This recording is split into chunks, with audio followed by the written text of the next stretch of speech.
आज के इस वीडियो में मैं म्यूचुअल फंड्स की एक ऐसी कैटेगरी के बारे में बात करूंगी जो इन्वेस्टर्स की one of the most favourite है।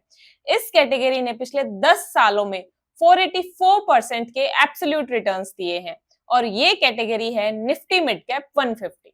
इस वीडियो में मैं इस इंडेक्स से रिलेटेड हर एक पॉइंट के बारे में बिल्कुल डिटेल में डिस्कस करूंगी ताकि वीडियो के एंड तक आप ये इजीली डिसाइड कर पाओ कि आपको इसमें इन्वेस्ट करना चाहिए या नहीं।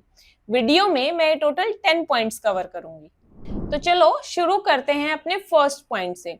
देखो, निफ्टी मिड कैप 150 इंडेक्स को समझने से पहले ये समझना जरूरी है कि ये मिड कैप कंपनीज क्या होती हैं। तो देखो, स्टॉक एक्सचेंज पर लिस्टेड जो टॉप 100 कंपनीज है ना, वो लार्ज कैप कैटेगरी में आती हैं। उसके बाद की अगली 150 कंपनीज यानी कि 101 से लेकर 250 रैंक तक की कंपनीज मिड कैप कैटेगरी में आती हैं और फिर बाकी की बची हुई 250 कंपनीज वो स्मॉल कैप कैटेगरी में आती हैं। तो जो निफ्टी मिड कैप 150 इंडेक्स है वो मिड कैप कैटेगरी की इन 150 कंपनीज के स्टॉक्स की परफॉर्मेंस को ट्रैक करता है।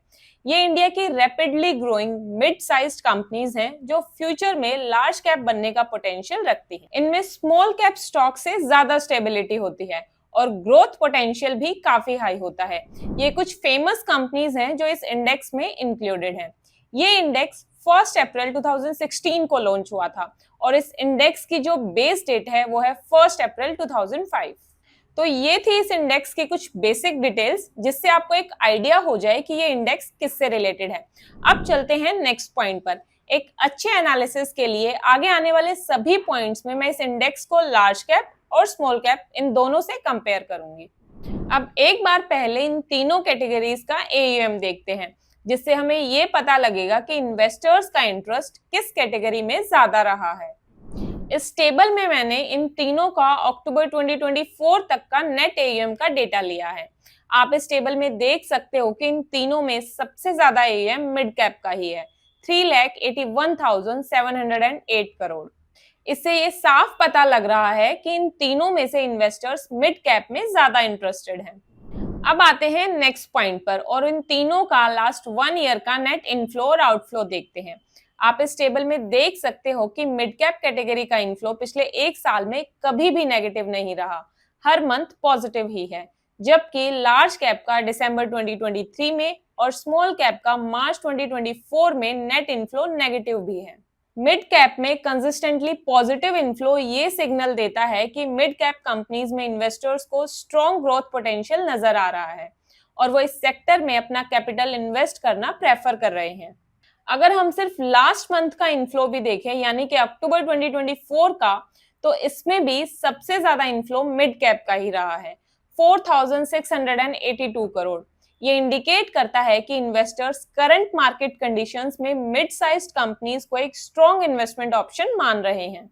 अब देखते हैं ट्रेलिंग रिटर्न्स। लास्ट 1 ईयर में निफ्टी मिड कैप 150 ने ही सबसे ज्यादा रिटर्न्स दिए हैं, 37%। इसका मतलब है मिड कैप स्टॉक्स ने रिसेंटली काफी स्ट्रॉन्ग ग्रोथ शो की है। लास्ट 3 इयर्स का अगर देखें तो मिड कैप और स्मॉल कैप दोनों के रिटर्न्स ऑलमोस्ट सिमिलर से ही हैं, अराउंड 21%, जबकि लार्ज कैप के रिटर्न्स काफी कम रहे हैं, सिर्फ 12%। लास्ट 5 इयर्स का अगर देखें तो मिड कैप ने 28% के रिटर्न्स दिए हैं, जो लार्ज कैप के कंपैरिजन में अच्छे हैं, लेकिन स्मॉल कैप के कंपैरिजन में थोड़े कम हैं। लास्ट 10 इयर्स और सिंस इंसेप्शन इन दोनों टाइम फ्रेम में भी मिड कैप के ही रिटर्न सबसे ज्यादा है, अराउंड 18%। तो ऑल ओवर शॉर्ट टर्म में भी और लॉन्ग टर्म में भी मिड कैप ने इन्वेस्टर्स को अच्छे रिटर्न्स दिए। अब आते हैं नेक्स्ट पॉइंट पर जिसमें मैं इन तीनों के लास्ट 15 इयर्स के रिटर्न्स का एनालिसिस करूंगी। इस टेबल में मैंने इन तीनों के 2010 से लेकर अभी तक के ईयर ऑन ईयर रिटर्न्स लिए हैं। लार्ज कैप इंडेक्स ने इन 15 सालों में सिर्फ 2 बार नेगेटिव रिटर्न्स दिए हैं, 2011 और 2015 में। इसका मतलब है ये काफी स्टेबल इंडेक्स है। ऐसे ही मिड कैप के रिटर्न्स भी काफी स्टेबल रहे हैं। इन 15 सालों में सिर्फ 3 बार नेगेटिव रिटर्न्स दिए हैं, 2011, 2013 और 2018 में। लेकिन स्मॉल कैप में ज्यादा वोलेटिलिटी देखी गई। इसने इन 15 सालों में 5 बार नेगेटिव रिटर्न्स दिए हैं। तो इसका मतलब है कि over a period of long term mid cap और लार्ज कैप के रिटर्न्स ज्यादा स्टेबल रहते हैं as compared to small cap. तो all over year on year returns के एनालिसिस में ये निकल कर आता है कि लॉन्ग टर्म पर्सपेक्टिव में लार्ज कैप और मिड कैप इन दोनों के रिटर्न्स रिलेटिवली स्टेबल रहते हैं, जबकि स्मॉल कैप काफी वोलेटाइल है। मिड कैप को आप यहाँ पर एक बैलेंस्ड ऑप्शन कंसिडर कर सकते हो, जो ग्रोथ के साथ साथ स्टेबिलिटी भी प्रोवाइड करता है, और ये लॉन्ग टर्म इन्वेस्टर्स के लिए प्लस पॉइंट। अब देखते हैं इनके रोलिंग रिटर्न्स को। रोलिंग रिटर्न से हमें ये पता लगता है कि किस कैटेगरी के रिटर्न सबसे ज्यादा कंसिस्टेंट हैं। इस टेबल में मैंने इन तीनों के 1 अप्रैल 2005 से लेकर अभी तक के रोलिंग रिटर्न्स लिए हैं, जिन्हें मैंने 5 इयर्स की साइकिल में डेली बेसिस पर रोल किया है। सबसे पहले एवरेज रिटर्न्स देखते हैं। इन तीनों में मिड कैप के ही एवरेज रिटर्न सबसे ज्यादा हैं, 15.32%। ये एक स्ट्रॉन्ग इंडिकेटर है कि मिड कैप स्टॉक्स ने कंसिस्टेंट ग्रोथ पोटेंशियल शो की है। मैक्सिमम रिटर्न्स अगर देखें तो वो स्मॉल कैप के थोड़े से ज्यादा हैं, 32.83%, जबकि मिड कैप के हैं 31.25%। दोनों के मैक्सिमम रिटर्न्स में सिर्फ 1% का डिफरेंस है, जिससे ये पता लगता है कि दोनों में हाई ग्रोथ पोटेंशियल है, लेकिन स्मॉल कैप के कंपैरिजन में मिड कैप थोड़े ज्यादा स्टेबल हैं। अब इनके मिनिमम रिटर्न्स पर आते हैं। स्मॉल कैप के मिनिमम रिटर्न्स -6.17% तक गए हैं, जो ये इंडिकेट करते हैं कि चैलेंजिंग मार्केट सिचुएशंस में इसमें ज्यादा वॉलेटिलिटी है।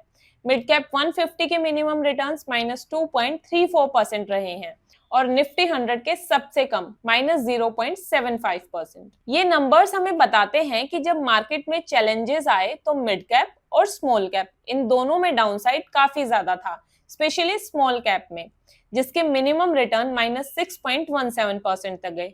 लार्ज कैप ने रिलेटिवली कम डिक्लाइन दिखाया। अब एक और इंटरेस्टिंग एनालिसिस है कि कितने percent of the times returns 20% से ज्यादा रहे हैं। यहाँ मिड कैप आगे है। मिड कैप 150 ने अराउंड 30% ऑफ द टाइम्स 20% से ज्यादा के रिटर्न्स दिए हैं, जबकि स्मॉल कैप ने अराउंड 21% ऑफ द टाइम्स, और लार्ज कैप में ये परसेंटेज तो काफी कम है।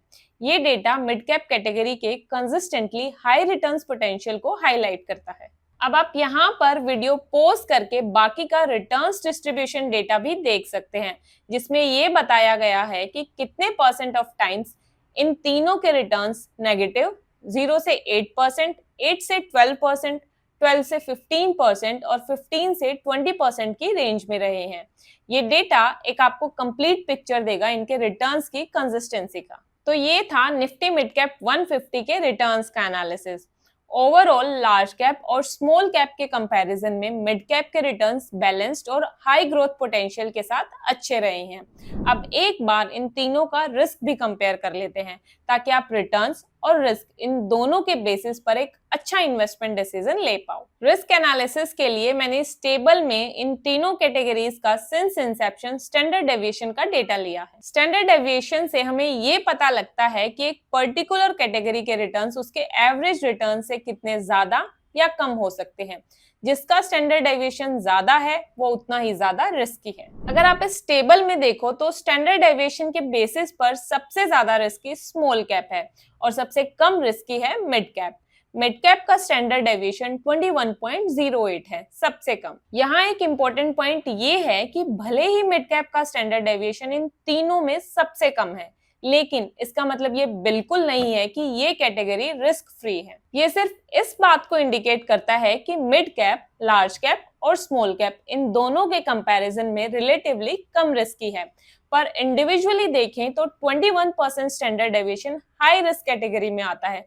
इसका मतलब है कि ये category high risk high return का कॉम्बो है, यानी कि यहाँ आप अगर रिस्क लोगे तो आपको over a period of long term returns भी ज्यादा ही मिलेंगे। अब चलते हैं नेक्स्ट पॉइंट पर और ये देखते हैं कि अगर आपने रिस्क लिया होता और इस इंडेक्स में लमसम इन्वेस्टमेंट या फिर एसआईपी की होती तो आपको कितने रिटर्न्स मिलते।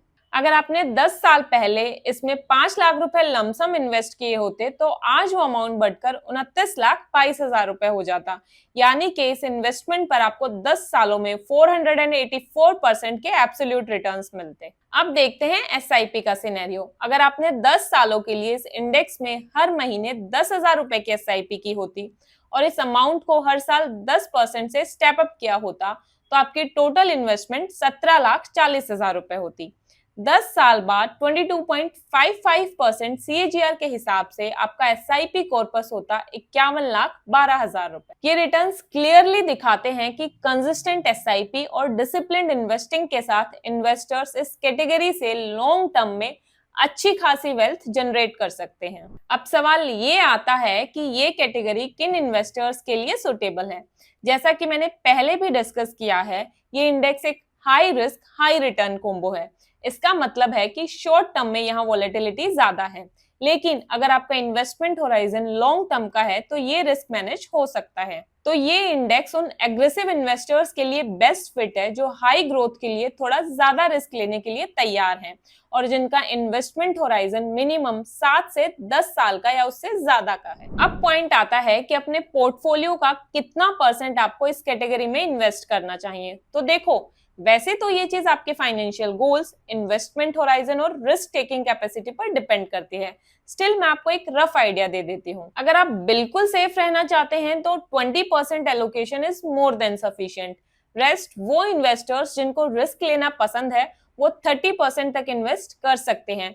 बाकी तो फाइनल डिसीजन तो आपका ही है, because you know your goals better than me. तो ये थी मेरी आज की वीडियो जिसमें मैंने निफ्टी मिड कैप 150 का कंप्लीट एनालिसिस किया। अगर आपको ये एनालिसिस अच्छा लगा तो मुझे कमेंट्स में जरूर बताना।